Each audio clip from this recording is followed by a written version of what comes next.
Hi students, this is Sucheta, Assistant Professor of Commerce from Government College Narnon. Welcome all. Today we will discuss about a very important topic for commerce students, that is income tax.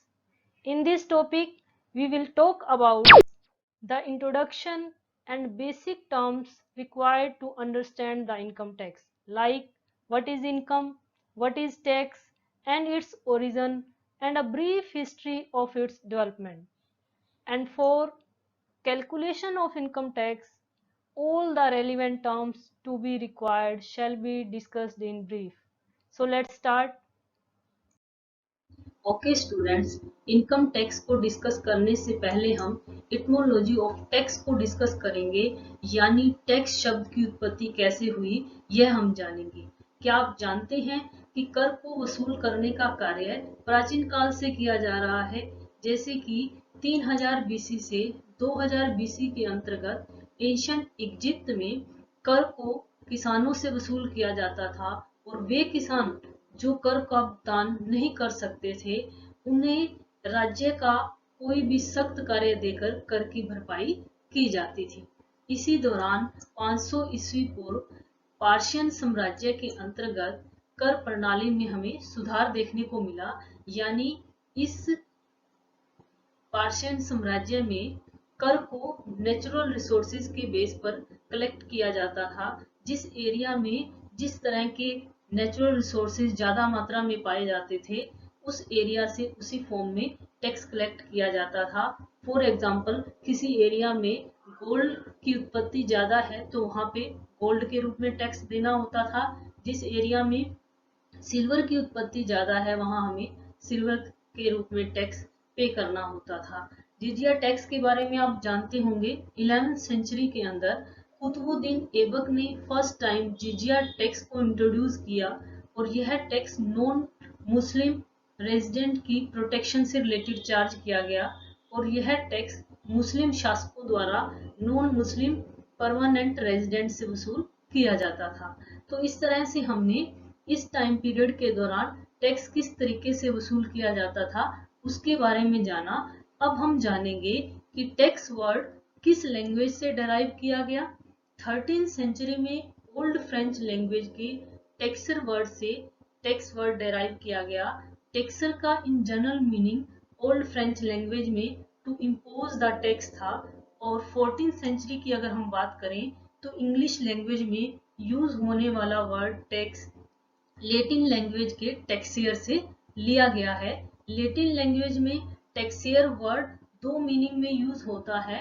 Firstly to assess, to estimate, and secondly censure and charge.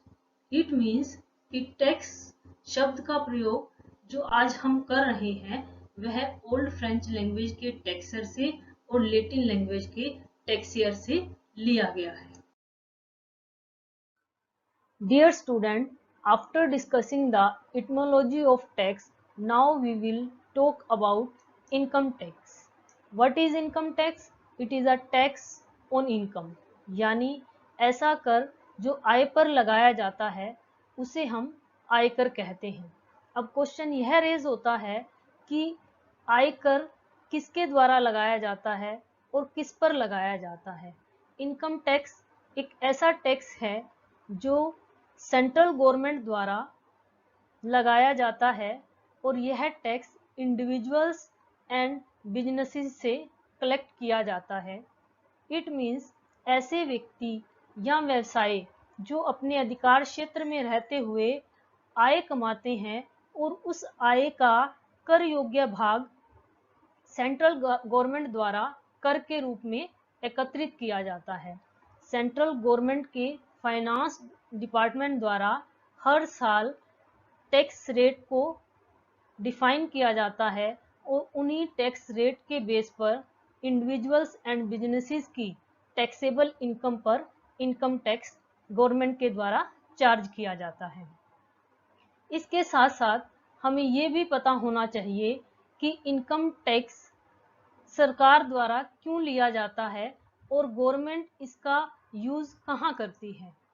Income tax government द्वारा इसलिए लिया जाता है क्योंकि यह government के revenue का source है, यह सरकार की आमदनी का साधन है।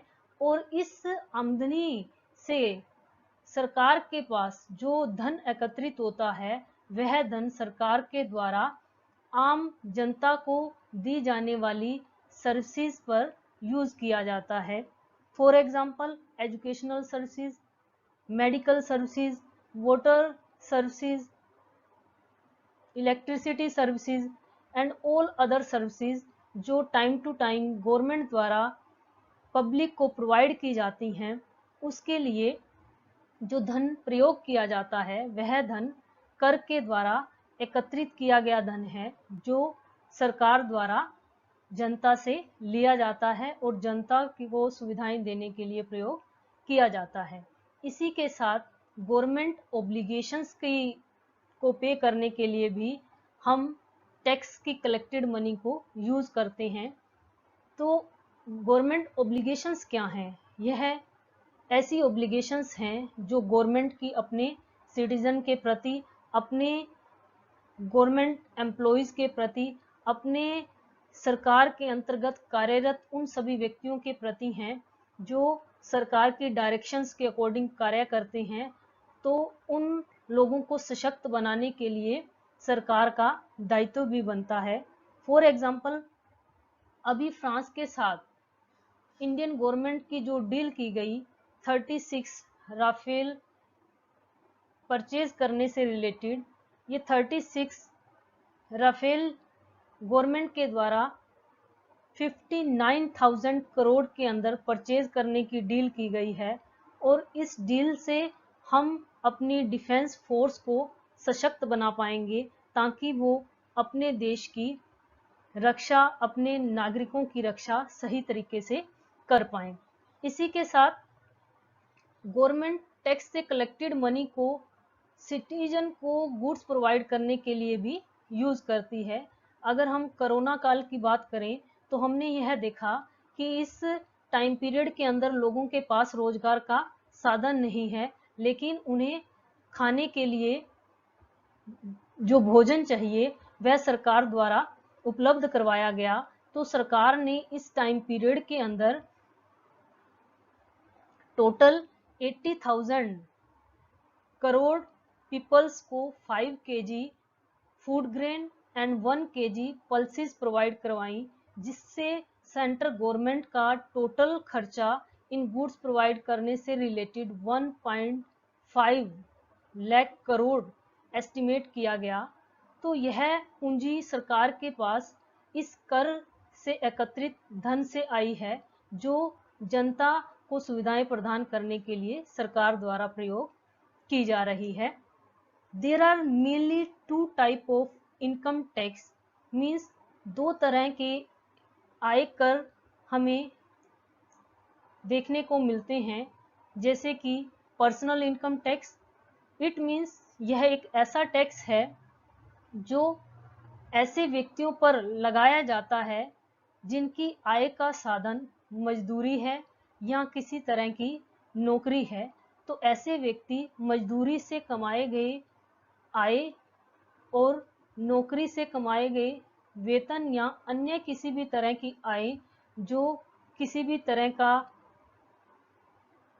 गेम वो विन करते हैं तो उन्हें प्राप्त होती है, या किसी भी तरह की लॉटरी की जीत से उन्हें रुपया प्राप्त होता है, या कहीं अगर वो अपना मनी लेंड करते हैं तो उससे इंटरेस्ट की जो उन्हें इनकम होती है वह अदर इनकम्स या मजदूरी के रूप में प्राप्त किया गया धन, वेतन के रूप में कमाई गई आय पर ऐसे व्यक्तियों द्वारा जो टैक्स दिया जाएगा वह पर्सनल इनकम टैक्स कहलाएगा। Secondly business income tax means business की कमाई गई आय पर जो टैक्स पे किया जाता है वह बिजनेस इनकम टैक्स कहलाता है। फॉर एग्जाम्पल कॉरपोरेशंस, निगम जो कि LIC से हम समझ सकते हैं, लाइफ इंश्योरेंस कॉरपोरेशंस हैं, पार्टनरशिप फर्म जो पार्टनरशिप एक्ट 1932 के अंतर्गत रजिस्टर्ड हैं। तो ऐसी फर्म्स जो व्यवसाय करती हैं, या जितने भी स्मॉल बिजनेसेस हैं, ऐसे व्यवसाय जो 1 करोड़ से कम, मैक्सिमम 1 करोड़ की पूंजी के साथ शुरू किए गए हैं। और अभी हमें देखने को यह भी मिला कि स्मॉल स्केल बिजनेसेस से रिलेटेड कुछ ऐसे बिजनेस हैं जिस संबंध में यह 1 करोड़ की लिमिट 5 करोड़ तक बढ़ा दी गई है सरकार के द्वारा। जैसे कि हैंडलूम से रिलेटेड कोई भी बिजनेस आप करते हैं, ड्रग से रिलेटेड कोई भी बिजनेस आप करते हैं, तो मैक्सिमम इन्वेस्टमेंट 5 करोड़ तक की बिजनेस स्मॉल स्केल बिजनेस के अंतर्गत आएंगे। या फिर एक व्यक्ति के द्वारा स्वयं रोजगार के लिए किया जाने वाला कोई भी कार्य बिजनेस के अंतर्गत शामिल होगा।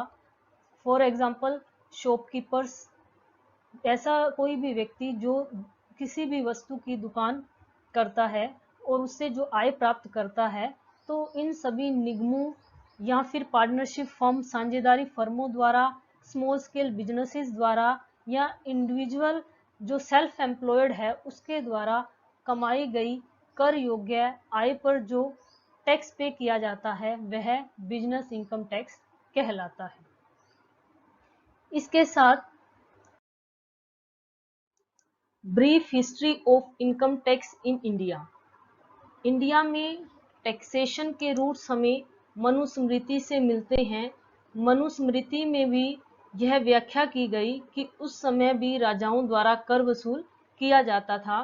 यह कर ट्रेडर्स एवं आर्टिसन से यानी व्यापारियों एवं शिल्पकारों से उनके द्वारा कमाए गए लाभों के 1/5 भाग के बराबर लिया जाता था तथा कृषि उपज के 1/6 भाग को कर के रूप में वसूल किया जाता था। इसके साथ अर्थशास्त्र में भी हमें कर के संबंध में उल्लेख मिलते हैं। अर्थशास्त्र में कौटिल्य ने एक स्टेटमेंट दी कि taxation system equity and justice base होना चाहिए, यानी कर व्यवस्था में समता एवं न्याय के सिद्धांत को लागू किया जाना चाहिए, जिससे अमीर व्यक्ति पर कर का बर्डन ज़्यादा एवं गरीब व्यक्ति पर कर का भार कम रहे। यह प्रिंसिपल आज भी हम इनकम टैक्स एक्ट में देखते हैं कि equity and justice based taxation system हमारा रहता है। अर्थव्यवस्था में इस चीज पर जोर दिया गया कि आप जब भी कर व्यवस्था को लागू करें, उस संबंध में किस समय कर वसूल किया जाएगा, किस परसेंटेज से टैक्स वसूल किया जाएगा और कितनी क्वांटिटी में टैक्स हमारा कलेक्ट होगा, इसके लिए पहले से ही निर्धारण किया जाए ताकि आप समय पर कर व्यवस्था को सुचारू रूप से लागू कर सकें। उस समय टैक्स कलेक्टर के द्वारा टैक्स कृषि उपज के 1/6 भाग पर लेना निश्चित किया गया और टैक्स के संबंध में सभी रेट्स को पहले से ही डिफाइन किया जाता था। इस संबंध में यह भी देखने को मिलता है कि इंपोर्ट एवं एक्सपोर्ट किए गए गुड्स पर टोटल गुड्स की वैल्यू पर टैक्स जो है वह चार्ज किया जाता था। उस समय में फॉरेन गुड्स के संबंध में उनकी एस्टिमेटेड वैल्यू पर 20% टैक्स चार्ज किया जाता था। इसी तरह से अन्य जो सेस हैं, टोल्स हैं, इसकी रेट्स भी पहले से ही डिस्क्राइब की जाती थी। यह तो बात हमने की टैक्सेशन से रिलेटेड हिस्ट्री की। अब हम बात करेंगे इंडिया में इनकम टैक्स के हिस्ट्री के बारे में कि इंडिया में इनकम टैक्स पहली बार सर जेम्स विल्सन ने 1860 ईस्वी में लगाया था और 1860 के अंदर यह टैक्स सर जेम्स विल्सन द्वारा 1857 के स्वतंत्रता संग्राम यानी मिलिट्री म्यूटनी में हुई हानि की पूर्ति के लिए लगाया गया और यह कर 1860 में उस लॉस को कंपनसेट करने के लिए लगाया गया था। इसके साथ साथ समय समय पर इसमें संशोधन भी किए गए। 1860 में जिस तरह से कर की व्यवस्था रखी गई उसमें संशोधन 1863 में, 1867 में, 1871 में, 1873 में यानी 1878 तक पहली वाली व्यवस्था को, कर व्यवस्था को ही संशोधित रूप में लागू किया गया। इसके बाद 1886 के अंदर आयकर व्यवस्था को स्थायी रूप प्रदान किया गया। 1800 1986 में इनकम को 4 क्लासेस में डिवाइड किया गया और फिर उस पर टैक्स लगाने से रिलेटेड प्रावधान जो है वह इस नए इनकम टैक्स एक्ट में किया गया, जो कि 1886 में बनकर पारित हुआ। उसके बाद 1918 में एक नया इनकम टैक्स एक्ट जो है वह पास किया गया और इस एक्ट के तहत टोटल इनकम पर टैक्स चार्ज करने की बात कही गई और अब जो है यह टैक्स रेट्स भी जो हैं पहले के कंपैरेटिवली बढ़ा दी गई 1918 के नए इनकम टैक्स एक्ट में। जब हम बात करें इनकम टैक्स एक्ट 1922 की, तो हमें क्या देखने को मिलता है कि 1922 में पहली बार यह व्यवस्था की गई कि आप करंट ईयर में प्रीवियस ईयर की इनकम पर टैक्स चार्ज करेंगे, जिसके बाद आज तक हम करंट ईयर में टैक्स को असेस करते हैं, जिसके लिए हम इनकम कौन सी लेते हैं, जो प्रीवियस ईयर में हमने अर्न की है। और जिस ईयर यह टैक्स प्रीवियस ईयर की इनकम पर असेस किया जाएगा उसे हम असेसमेंट ईयर कहते हैं, जो कि 1922 के एक्ट में व्यवस्था के अनुसार जो है आज हम इस व्यवस्था को भी उसी तरीके से अपना रहे हैं। इसके बाद 1939 में दोबारा इनकम टैक्स एक्ट में संशोधन किया गया और एक नया इनकम टैक्स अमेंडेड एक्ट 1939 में बनकर तैयार हुआ। लेकिन 1939 से पहले भी हमें यह देखने को मिला कि नॉर्मल इनकम पर टैक्स को स्टेप रेट से लिया जाता था और वे कंपनीज जो सुपर टैक्स पे करती थी उन्हें स्लैब रेट से टैक्स पे करना होता था। इसका मीनिंग समझने के लिए आपको स्टेप रेट एवं स्लैब रेट में डिफरेंस का पता होना चाहिए। Step rate it means percentage of rate, जिसमें आप जब इनकम के ऊपर उस रेट से टैक्स चार्ज करते हैं तो इनकम के बढ़ने पर टैक्स की परसेंटेज को हम बढ़ाते नहीं हैं, टैक्स की परसेंटेज फिक्स रहती है। जो रेट की परसेंटेज है उसकी हम यहाँ बात कर रहे हैं, तो जो रेट है परसेंटेज है वह इनकम इंक्रीज या डिक्रीज होने पर फिक्स रहेगी। फॉर एग्जाम्पल अगर हम बात करें उस समय की, तो उस समय टैक्स अनाज में लिया जाता था। अनाज मतलब कि 1 रुपए में 16 आना होता था और अगर यह फिक्स किया गया कि 1 रुपए पर 1 आना टैक्स पे करना है, तो इट मीन्स स्टेप रेट हम किसे कहेंगे कि जब अगर 1 रुपए से इनकम बढ़कर अगर आपकी 10 रुपए भी हो गई तो 10 रुपए पर कितने आना टैक्स लिया जाएगा, 10 आना लिया जाएगा, क्योंकि यह फिक्स किया गया कि 1 रुपए पर 1 आना टैक्स देना है। और अगर हमारी इनकम बढ़कर 10 रुपए हो गई तो उस पर 10 आना टैक्स लिया जाएगा। जो टैक्स की रेट परसेंटेज है वह इंक्रीज नहीं होगी, जिसे हम स्टेप रेट से टैक्स लेना समझ सकते हैं। इसी तरह से जो कंपनीज थी 1939 से पहले वह सुपर टैक्स पे करती थी। सुपर टैक्स का क्या मीनिंग है कि सुपर टैक्स स्लैब रेट से लिया जाता था। स्लैब रेट किसे हम समझेंगे कि आपके इनकम की एक ब्रैकेट बना दी गई और उस इनकम ब्रैकेट में आपको टैक्स पे करने की एक रेट की परसेंटेज फिक्स की गई और जैसे ही वो इनकम उस ब्रैकेट से इंक्रीज करेगी आपको एक इंक्रीजिंग फॉर्म में दी गई रेट परसेंटेज से टैक्स देना होगा। फॉर एग्जाम्पल अगर असेसमेंट ईयर 2021 की बात करें तो हमें बताया गया कि 2,50,000 रुपए तक आपकी एग्जम्प्टेड लिमिट है, कर मुक्त सीमा है आय की, उस अमाउंट तक आपने टैक्स पे नहीं करना है। उसके बाद अगर 2,50,000 रुपए से लेकर 5 लाख तक की जो इनकम होगी उस पर आपकी टैक्स की रेट 5% रहेगी और अगर 5 लाख से 10 लाख तक की जो इनकम है उस पर आपकी टैक्स की रेट 20% रहेगी। तो इट मीन्स 2,50,000 1 रुपए से लेकर 5 लाख रुपए तक एक इनकम की ब्रैकेट बनाई गई और इस ब्रैकेट पर रेट क्या रही हमारी 5%। और 5 लाख 1 रुपए से 10 लाख रुपए तक जो इनकम की ब्रैकेट बनाई गई उसके लिए रेट हमारी 5% से इंक्रीज होके क्या हो गई 20%। इसका क्या मीनिंग है कि जैसे जैसे इनकम इंक्रीज हो रही है स्लैब रेट में उसके अकॉर्डिंग रेट जो है टैक्स की वो फिक्स की गई है और रेट में इंक्रीमेंट हमें देखने को मिला जैसे जैसे इनकम हमारी इंक्रीज हुई। तो इट मीन स्लैब रेट में इनकम इंक्रीज होने के साथ साथ हमारी जो टैक्स की रेट है वो भी इंक्रीज होती है या फिर उसमें चेंज हमें देखने को मिलता है, जबकि जो स्टेप रेट थी उसमें टैक्स की रेट जो है वो फिक्स रहती थी और इनकम आपकी बढ़ती है या कम होती है तो उसी फिक्स रेट से उस पर टैक्स चार्ज किया जाता था। तो हम बात कर रहे थे कि 1939 में जो अमेंडमेंट किया गया, 1922 के इनकम टैक्स एक्ट में जो अमेंडमेंट किया गया, तो 1939 से पहले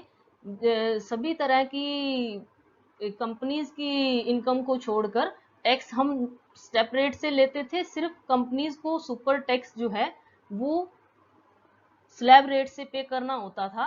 तो इस 1939 के एक्ट में संशोधन किया गया और वह संशोधन के बाद यह निर्धारित किया गया सभी तरह की इनकम पर स्लैब रेट से टैक्स लिया जाएगा। इसके साथ साथ 1948 के अंदर एक प्रिंसिपल ऑफ डिफरेंशिएशन दिया गया। वह प्रिंसिपल ऑफ डिफरेंशिएशन का क्या मीनिंग आप समझ सकते हैं कि आपको टैक्स पे करना है तो इस संबंध में हमें यह देखना होगा कि वह कंपनी इंडियन कंपनी है या फिर अदर कंपनी है। 1948 में प्रिंसिपल ऑफ डिफरेंशिएशन के तहत अगर एक इंडियन कंपनी टैक्स पे करती तो उसकी इनकम अगर 25,000 रुपये से कम है तो उससे 1 रुपये में से 2.5 आना टैक्स लिया जाता था। और दूसरी तरफ अगर अदर कंपनी की हम बात करें, उसकी इनकम 25,000 रुपये से कम रहती तो उससे कंपैरेटिवली इंडियन कंपनी के ज़्यादा टैक्स वसूल किया जाता था, जो कि उस समय का बताया गया है कि 1 रुपये पर 5 आना टैक्स अदर कंपनी को देना होता था, जबकि इंडियन कंपनी को 1 रुपये पर 2.5 आना टैक्स देना होता था। तो इस तरह से 1948 में एक डिफरेंशिएशन के प्रिंसिपल को भी हमने समझा। इसके साथ साथ 1922 से 1948 के इन बिटवीन हमें यह भी देखने को मिला कि एग्जम्प्टेड जो लिमिट जिसको आज हम इनकम टैक्स में पढ़ते हैं, कर मुक्त सीमा, उस समय भी विद्यमान थी। कर मुक्त सीमा का जो अमाउंट था, आय किस सीमा तक हमारा कर मुक्त होगा जिस पर हमें टैक्स नहीं देना, वह कर मुक्त सीमा 1922 से 1948 के बीच कभी 1000 भी देखने को मिली, कभी 1500 रुपये भी देखने को मिली और मैक्सिमम यह 2000 रुपये तक रही। इसके साथ साथ अब इस व्यवस्था पर काम होने लगा कि एक नया इनकम टैक्स एक्ट जो पुरानी सभी तरह के जो हमने प्रिंसिपल्स किए या फिर व्यवस्थाएं की, उसमें इस तरह के बदलाव के साथ बनाया जाए कि जिससे आप कर की चोरी को भी रोक सकें। तो इस संबंध में गवर्नमेंट ऑफ इंडिया के द्वारा लॉ कमीशन को 1956 में इस व्यवस्था को सुचारू रूप से लागू करने के लिए इनकम टैक्स एक्ट बनाने की सिफारिश की गई।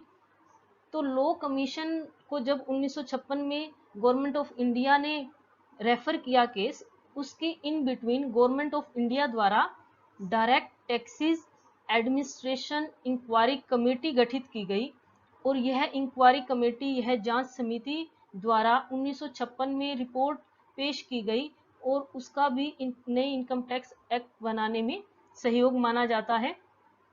और लॉ कमीशन ने इस संबंध में सितंबर 1958 के अंदर अपनी रिपोर्ट पेश की और मिनिस्ट्री ऑफ लॉ के ही सहयोग से, मिनिस्ट्री ऑफ लॉ के साथ कंसल्ट करने के बाद ही नया इनकम टैक्स एक्ट पास किया गया, जो कि इनकम टैक्स एक्ट 1961 के नाम से जाना जाता है। इनकम टैक्स एक्ट 1961 के अंदर पास किया गया और उसको इंडिया में इम्प्लीमेंट 1 अप्रैल 1962 में किया गया।